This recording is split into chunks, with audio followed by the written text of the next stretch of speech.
Awas, dan ini pun banyak terjadi. Berdebat, berselisih untuk membela perbuatan salah. Jangan dilakukan. Ini di An-Nisa ayat ke-107.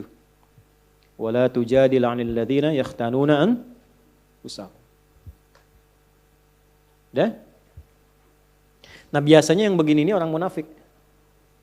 Ya, ini ciri khas karena ini sedang menerangkan tentang sifat nifak. Ya, jadi kalau ada orang salah, terus dibela.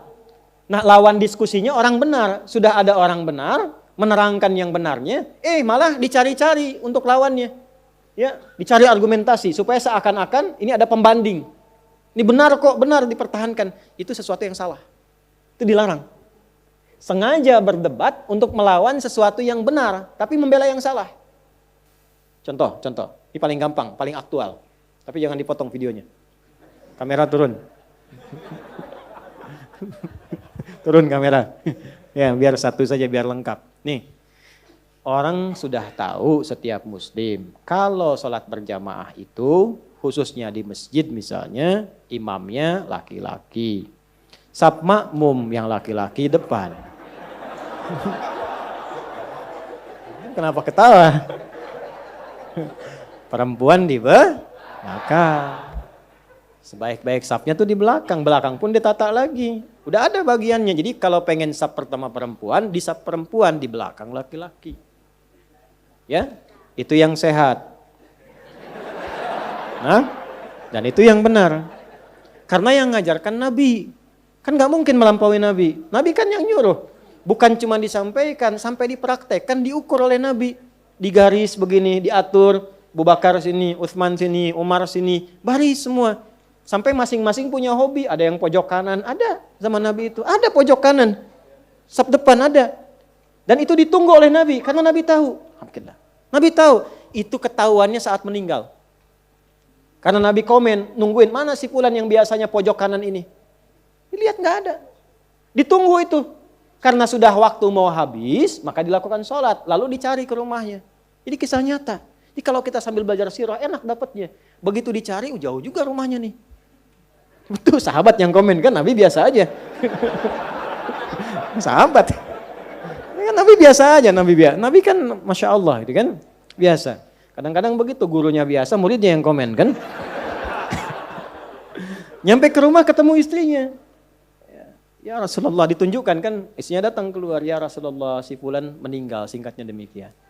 Sehingga gak bisa berangkat untuk berjamaah. Masya Allah. Sampai husnul khatimahnya. Nabi cuma nanya gini, ada gak kejadian yang aneh atau unik sebelum dia meninggal? Tuh, namanya Nabi kan?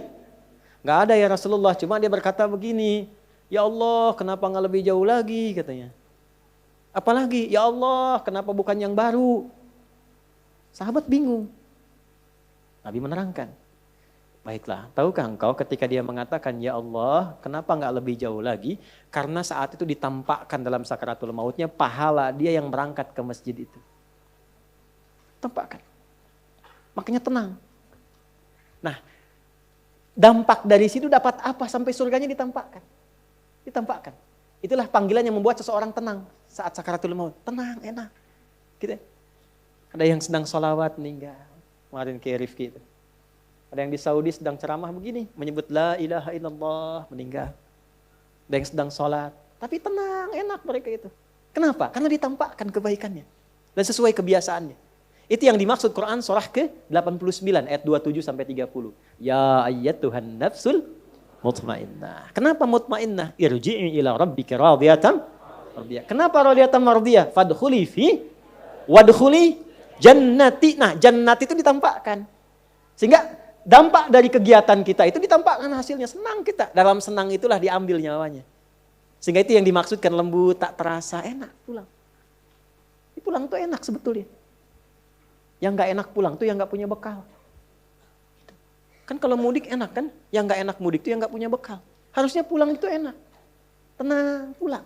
Maka ditampakkan. Dan dia berkata dalam sakaratul maut, ya Allah kenapa gak lebih jauh lagi? Karena dia yakin kalau makin jauh makin banyak pahalanya. Antum datang ke sini yang dikira yang dekat saja. Lihatlah kita yang jauh-jauh. Kalau ikhlas karena Allah itu dinilai teman-teman. Nanti waktu membuktikan, ada saatnya nanti Allah tampakkan apa yang kita ingin dapatkan itu. Ada saatnya. Gak sia-sia. Ya. Lalu di perjalanan satu waktu, ada seorang sedang kedinginan di musim dingin. Nah beliau ini memakai pakaian double.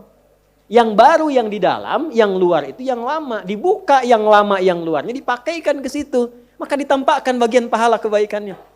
Maka keluar di lisannya, ya Allah kenapa yang gak baru saja ya. Menyesali dirinya, padahal menyesal dalam kebaikan. Kenapa yang enggak yang baru saja? Keluar itu. Maka itu tanda dari husnul khatimah. Ya. Tapi bab kita bukan di situ. Bab kita adalah Nabi tetap walaupun sedramatis apapun, sesedih apapun, safnya tetap yang depan laki-laki. Laki-laki semua. Nah perempuan di belakang. Sayyidah Aisyah ketika mulai ke masjid itu ngambil yang paling belakang itu. Ya, sehingga beliau pun melihat kami itu kalau udah selesai segera pulang lagi. Ya, untuk menjaga kehusyuan, menjaga kebaikan supaya tidak ikhtilat, bercampur dan pasti akan berpengaruh. Makanya di awal-awal waktu saat baru-baru masuk Islam, saat ada perintah sholat, itu perempuan dilarang ya mendekat kepada laki-laki yang sedang sholat, apalagi lewat depan. Bisa dianggap batal. Kenapa? Karena sedang melatih syahwat di awal-awal masuk Islam. Ya, saking dipisahkannya supaya baik. Dan jangan dikira kalau ke belakang itu menunjukkan status perempuan rendah. Tidak, jangan ngarang sendiri.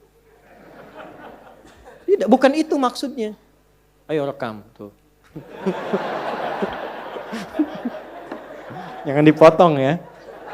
Bukan. Justru ketika mematuhi Allah tinggi statusnya. Jadi yang dilihat itu bukan safnya, kepatuhannya terhadap Allah dan Rasulnya. Begitu patuh status naik. Nah patuh itu feedbacknya apa untuk kebaikannya. Supaya ini khusyuk, sana khusyuk, nilainya sama. Justru kalau ibu maju ke sini maksa, nilainya jadi salah. Yang tadi benar, jadi begitu maju safnya, ya bahkan bersandingan, nih laki-laki, ini perempuan, laki-laki, perempuan. Imam laki-laki, kadang perempuan, laki-laki, perempuan. Soalnya kan? Ganti-ganti, jadi nggak jelas. Akhirnya apa yang terjadi? Satu menyalahi aturan. Yang kedua menyalahi hikmah. Kalau sudah menyalahi aturan dan hikmah, pasti kontroversi. Kalau sudah kontroversi pasti ada perdebatan. Kalau sudah ada perdebatan tinggal dilihat masuk babnya mana. Nah biasanya kalau sudah salah Allah kirim orang baik untuk meluruskan dengan cara yang baik. Ini berdasarkan ketentuan Nabi. Sepanjang kita muslim maka ini aturan bagi orang Islam. Safnya begini, ininya begini. Tiba-tiba gak ada angin, gak ada hujan, gak ada petir. Datang lagi sosok lain membela misalnya. Ini demi kesetaraan. Ada bab lain. Bab dari mana Johan?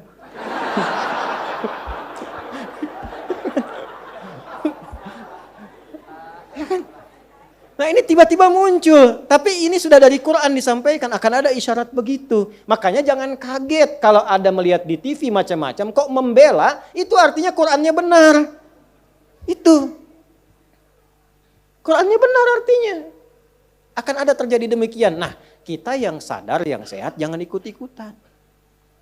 Apakah mencela? Tidak juga. Kalau ada yang demikian minimal kita doakan.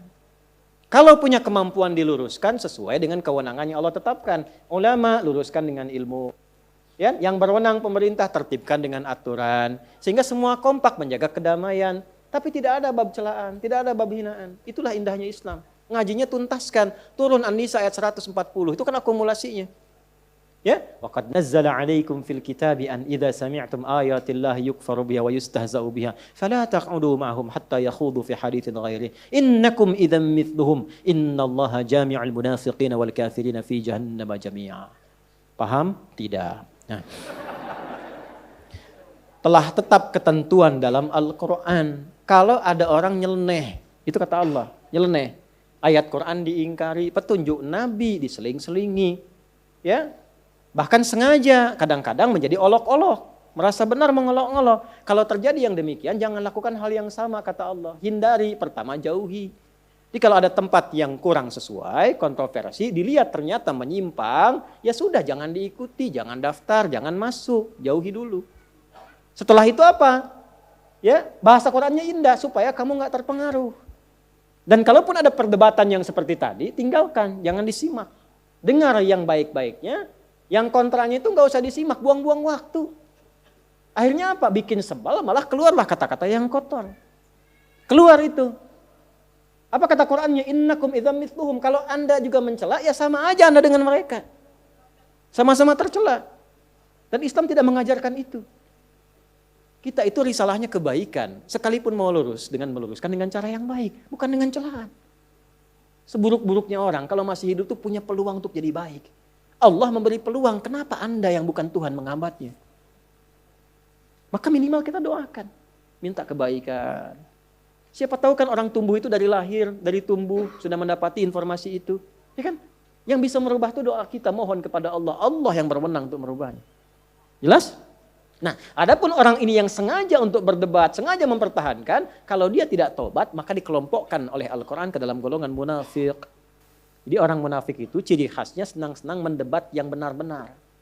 Membawa sesuatu yang penting kontroversi saja. Gitu. Kalau dia mengaku muslim, maka yang seperti itu pun kita hindari. Jelas sampai sini? Jadi nggak usah repot-repot direspon. Respon lagi, sehingga banyak status jadi nggak berkembang. Ujungnya apa? Cuman perdebatan, nggak ada isinya. Paham?